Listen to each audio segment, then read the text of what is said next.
Olá, esse é o Conexão Universitária, uma produção do Canal Universitário de São Paulo. Como você sabe, o objetivo dessa série de programas é despertar o interesse para a pesquisa a partir da experiência de professores, pesquisadores, enfim, pessoas que se dedicam a se aprofundar em um determinado assunto. Hoje nós temos a grata presença de termos aqui no nosso estúdio o professor Dr. Marcel Mendes. Professor, seja muito bem-vindo ao nosso programa. Professor Dr. Marcel Mendes, na verdade, é vice-reitor da Universidade Presbiteriana Mackenzie. Professor, na sua trajetória, então, né, a gente procura aqui, então, um pouco contar a experiência, né? Hoje o senhor é vice-reitor, mas tem uma formação, né, inicialmente em engenharia civil e mais tarde, quase aí uns, vou dizer assim, 2 décadas e meia, né? Acertou, você por aí. Fez uma boa estimativa. O senhor se descobriu historiador na área de educação, né? Eu queria que o senhor comentasse um pouco como é que foi essa transição de uma área de um conhecimento para outra e como que essas áreas convergiram e foram importantes na sua pesquisa. É uma questão realmente que eu não tenho talvez uma explicação satisfatória. Ela aconteceu meio pelas circunstâncias. Eu estava já militando na área de engenharia há mais de 20 anos e minha atividade paralela era no magistério da engenharia. Eu estava na escola de engenharia do Mackenzie como professor e depois fui alçado a diretor e eu sentia a necessidade de buscar uma titulação que fosse além da minha graduação em engenharia. Precisava de um mestrado, alguma coisa mais que me distinguisse um pouco mais no meio acadêmico. E toda a titulação acadêmica, que em nível de pós-graduação em estrito sensu, ela pressupõe pesquisa. E é preciso, então, trabalhar em torno de um tema, de um assunto. E eu fiz algumas tentativas, acho que 3 vezes eu iniciei meu mestrado em engenharia, mas faltava uma certa motivação. E eu comecei a achar aquilo tudo muito chato. E quando foi o ano de 1996, eu estava então naquele ano como diretor da escola de engenharia, não tinha meu mestrado ainda, e era o ano do centenário da nossa escola de engenharia, e eu me senti na obrigação de poder escrever alguma coisa sobre a própria escola, na qual eu tinha me formado e na qual eu já estava atuando então ao longo de 25 anos como professor. E era preciso escrever algum texto, fazer algum discurso. E então eu fui atrás de documentação, de fontes, porque praticamente não havia nada escrito sobre a nossa própria escola de engenharia. E foi aí que tive uma surpresa muito agradável, porque acabei abrindo uma sala quase que trancada, e nessa sala eu descobri preciosidades, descobri arquivos, pastas, livros, boletins, anuários, registros, publicações, jornais, atas. Falei, poxa, mas isso aqui é um tesouro. E foi assim que eu tive a ideia, então, quase que assim, não programada previamente, de que vou fazer a pesquisa histórica da nossa escola de engenharia. Para isso, eu precisaria, então, estar inscrito num programa de mestrado, e foi então que eu me inscrevi novamente, procurei um programa que tivesse afinidade com este interesse histórico que se despertou em mim, e foi o começo, digamos, de uma fase nova na minha vida, em que eu tinha credenciais de engenheiro, era professor de engenharia, já era professor adjunto, tinha um belo escritório de engenharia, mas eu abri um eixo novo e fiz, então, me debrucei, digamos, sobre assunto que eu não conhecia mais precisamente, e disso surgiu, portanto, minha dissertação de mestrado, que eu trouxe, inclusive, aqui um exemplar aqui, Aí a própria dissertação de mestrado. Essa aqui é a própria dissertação, que datada de 1999, portanto 3 anos depois em que eu iniciei as minhas pesquisas nesse campo de história da educação. Que parte da Escola de Engenharia, justamente isso. Engenharia, exatamente. E desta dissertação, depois decorreu uma versão em livro, Mackenzie e o Espelho, que é o texto da dissertação, mas agora de uma forma um pouco mais literária, e desdobrada em capítulos menores, para atrair um pouco mais o leitor, a fim de que ele se envolva um pouco nessa trama, que é, no caso, a história da Escola de Engenharia, mas não a história na sua extensão de um século, que era a marca daquelas comemorações de 1996. Esse é um ponto importante, professor Daniel, que as pesquisas elas não podem ser assim muito largas, amplas, extensas, porque elas correm um sério risco de elas perderem profundidade. Perfeito. Então, existe uma certa largura de foco que deve ser conveniente ao tema e de forma que você possa aprofundar razoavelmente e não ter um volume desproporcional ao tempo que você dispõe para fazer a pesquisa e aos propósitos da pesquisa. Entendi. Então aqui eu selecionei um período, por exemplo, selecionei um período de 1932 a 1938, em que eu localizei que nessa década, nesse período, havia se instalado uma crise muito intensa na Escola de Engenharia, pela perda dos diplomas que eram emitidos pela escola já há 40 anos e que, por razões técnicas e políticas, houve essa quebra de continuidade da emissão de diplomas e a escola quase fechou as portas. Eu, então, trabalho com esse período, com os antecedentes e com as circunstâncias, numa visão de que toda crise, ela de certa forma suscita interesse do pesquisador, do historiador, porque ela é de alguma forma, ela é um momento em que geralmente corresponde a circunstâncias mais agudas e a fatos com maior intensidade e uma dinâmica mais intensa que desperta o interesse do historiador dizer, eu vou sair da calmaria e vou para aquele momento em que as coisas então se intensificam e há na realidade uma... E vem à tona então toda uma nova possibilidade de interpretações e... Então, este foi o meu primeiro desafio, foi vencer o mestrado, já então não mais numa área técnica, que era a minha área de formação, e ingressar por um caminho que só me trouxe alegrias até hoje. Que deu frutos anos mais tarde no seu doutorado, que também é um doutorado a respeito de outro período pelo qual o Mackenzie passou, de 57 a 73, e que vai estudar um outro aspecto também, só que é um aspecto aí um pouco mais amplo, em relação à história do Mackenzie e a própria história do Brasil também na época. Mas isso nós vamos falar um pouquinho mais para frente. Sim. Antes disso, doutor Marcel, queria perguntar para o senhor, no seu processo de pesquisa, o senhor disse que entrou então uma sala de um tesouro fantástico e tudo mais, a quantidade de material ali reunido, fotos, documentos, periódicos de época.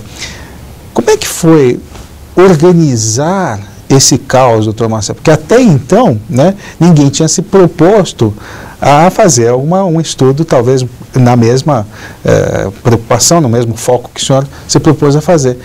Como é que é lidar com essas fontes primárias e secundárias de documentação histórica a serviço de um projeto de pesquisa? Essa é uma questão interessante, professor Daniel, porque no primeiro momento você não tem uma ideia já completa do seu desenvolvimento temático, mesmo dos limites. Então é preciso primeiro tomar conhecimento um pouco do todo e fazer algumas amarrações com contextos externos. No caso, a história, ela nunca pode ser recortada sem as incidências externas. Então, anos 30, São Paulo, Brasil, como era, qual era realmente o contexto político. Eu fiz um cruzamento, por exemplo, com a Revolução de 32, eu pensei, bom, por aqui acho que tem um bom caminho. E aí tentei ler tudo primeiro, e tentei, então, estabelecer, assim, uma cronologia dos acontecimentos e as tramas, né? As inter-relações. A história, na verdade, ela é uma leitura, ela é uma, vamos dizer, é uma versão. Eu não posso dizer que tudo aquilo que eu escrevi aconteceu exatamente nos termos que estão escritos. Mas eu tenho um conjunto de documentos da época, tenho testemunhos registrados em atas, tenho depoimentos, cartas. Eu vou meio que construindo aquela leitura, aquela versão, e vou então, de certa forma, colocando vozes e elementos nessa construção para que exista um nexo, né? Eu acho que é importante, é um nexo, uma trama com um nexo, né? Então, e também tem a questão de eu fazer a narrativa disso para o leitor, de forma que ele se interesse por esse desenvolvimento, desdobramento, e creio que então é uma pesquisa que tem a base documental, mas vai muito também da construção da sua linha de pensamento, dos seus argumentos, e tem muita coisa que você descarta, acha que aquilo é irrelevante ou secundário. Tem aspectos que você ressalta como sendo, talvez, determinantes até de alguns desfechos. Isto é bem subjetivo. A história é uma leitura subjetiva, ao contrário do que se dizia em tempos passados, de que o pesquisador tem que se colocar numa posição de neutralidade, apenas observar os fatos, e então ser ali apenas um reprodutor daquilo que ele observou. Eu não acredito que seja a verdade. O fato é que ciências sociais, humanas, elas têm que levar a leitura do pesquisador, também o coração do pesquisador, a sua paixão, o seu encantamento, a sua frustração, elas se misturam e aí sai, digamos, uma história que poderá ser única, porque outros pesquisadores dirão, não, mas não é bem assim. Então chega um outro pesquisador, pode usar os mesmos documentos e fazer uma outra narrativa. E é justamente sobre esse aspecto subjetivo que é colocado pelo pesquisador no seu objeto de pesquisa, que nós vamos falar no próximo bloco. O Conexão Universitária, então, volta já já.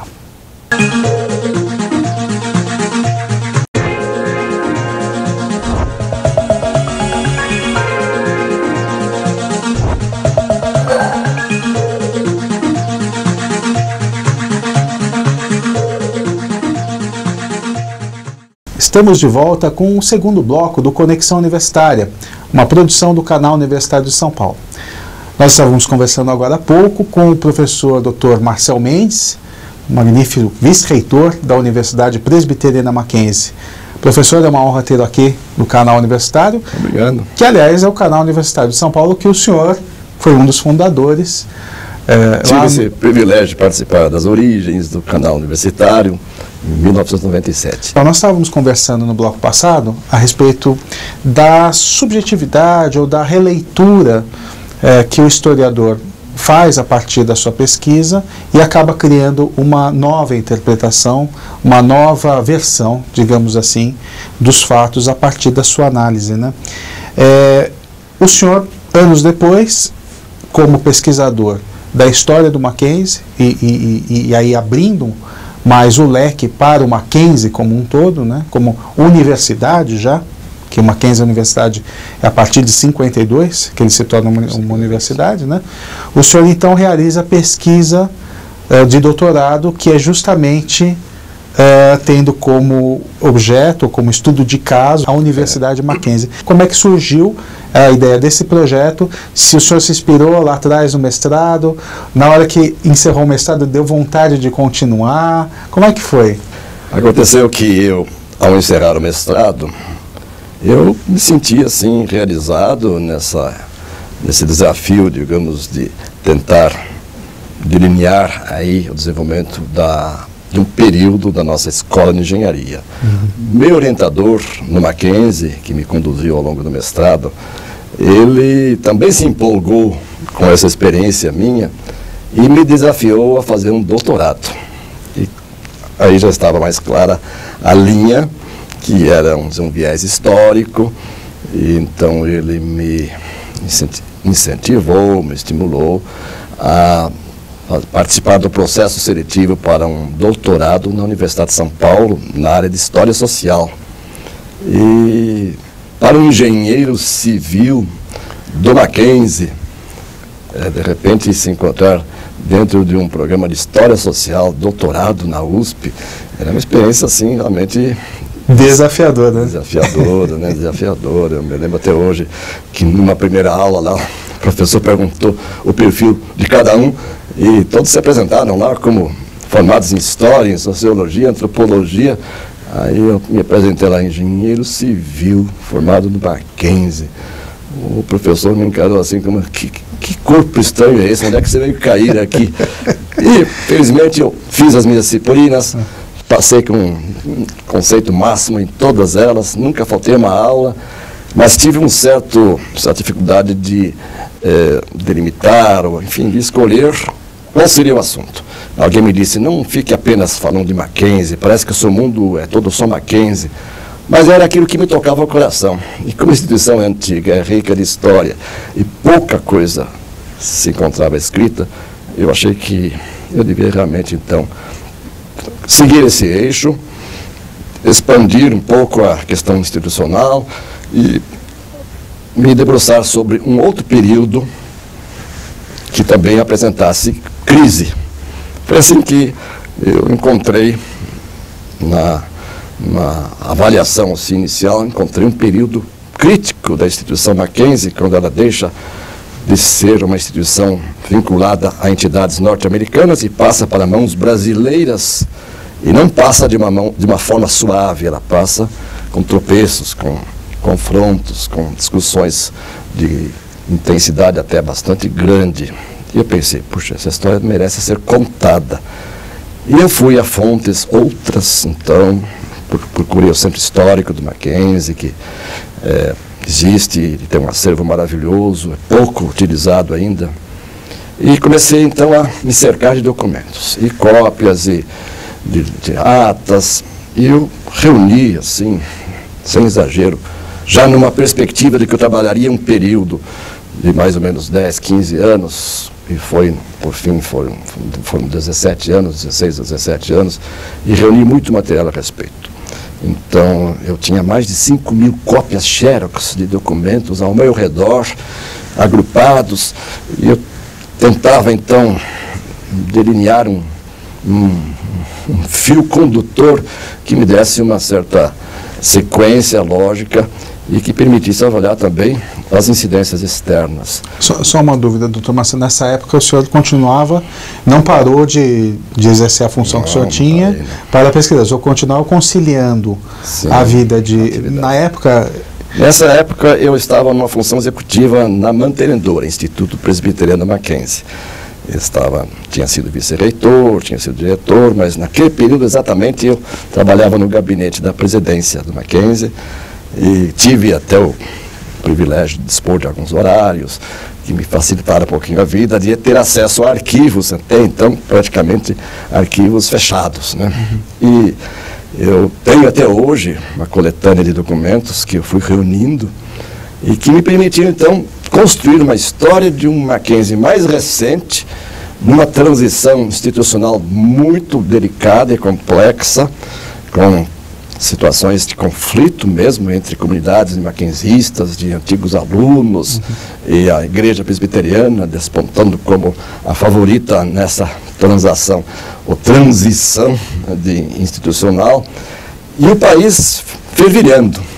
Anos 50, governo Juscelino, país num ritmo extraordinário de desenvolvimento, mas logo a sequência mostra assim, uma certa instabilidade político-institucional, aí vem o regime militar, muda muita coisa no país, e Mackenzie passa desse período para uma nova situação contextual, também com seus conflitos internos, e de certa forma incorpora inclusive as questões, os dramas que o país estava vivendo.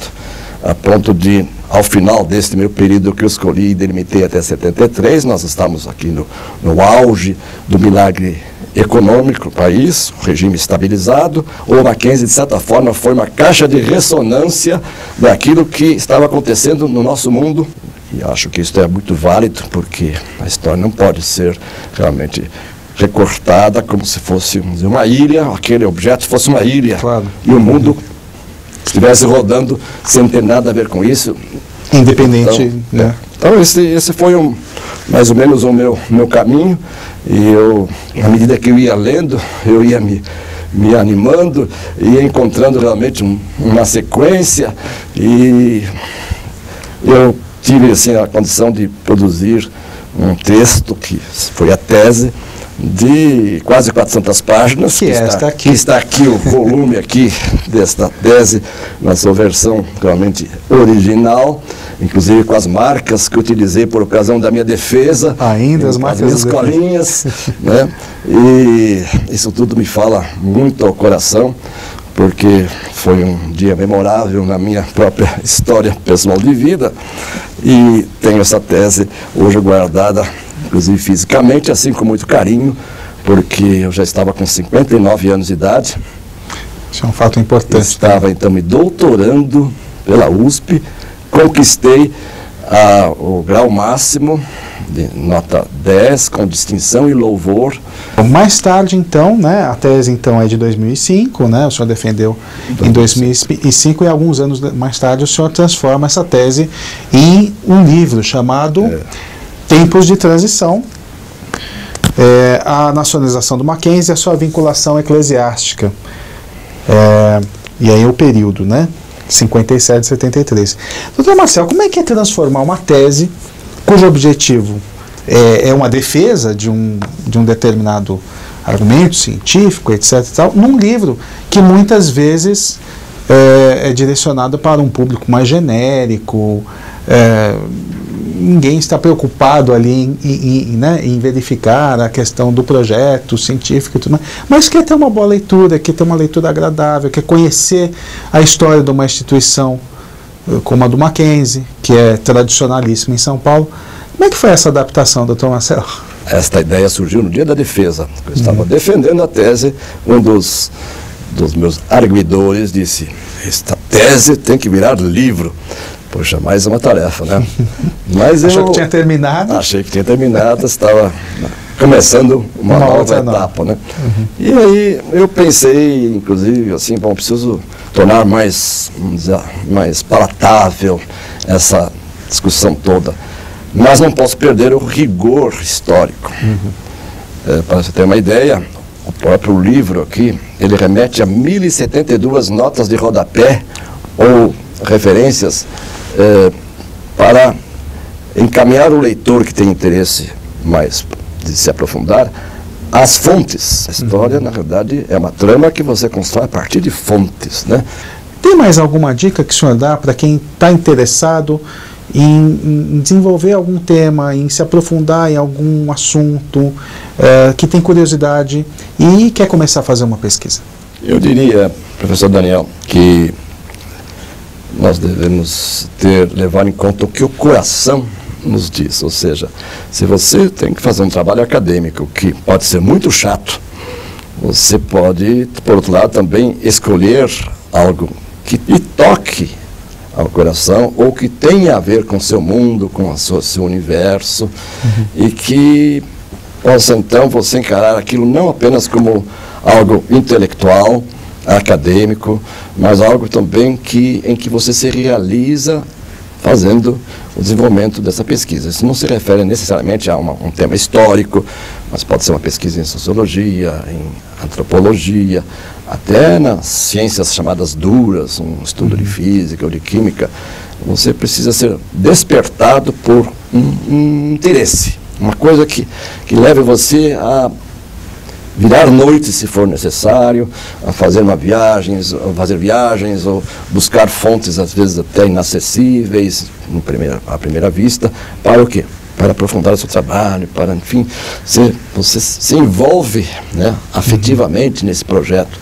E para mim esse é o segredo. Se você não tiver realmente essa paixão, você não produz nada, ou produz alguma coisa muito fria e pobre, porque você apenas está cumprindo uma tarefa intelectual. Ou seja, menos razão, mais coração. O coração precisa realmente ser o motivador, que leva você a encarar esse desafio, que não é uma coisa, vamos dizer, fácil e tão agradável do ponto de vista, assim, das suas obrigações. Eu tive várias situações em que quase desanimei, quando estava escrevendo a tese, por exemplo, mas aí eu me propus uma meta. Falei, eu quero produzir 5 páginas de texto por dia.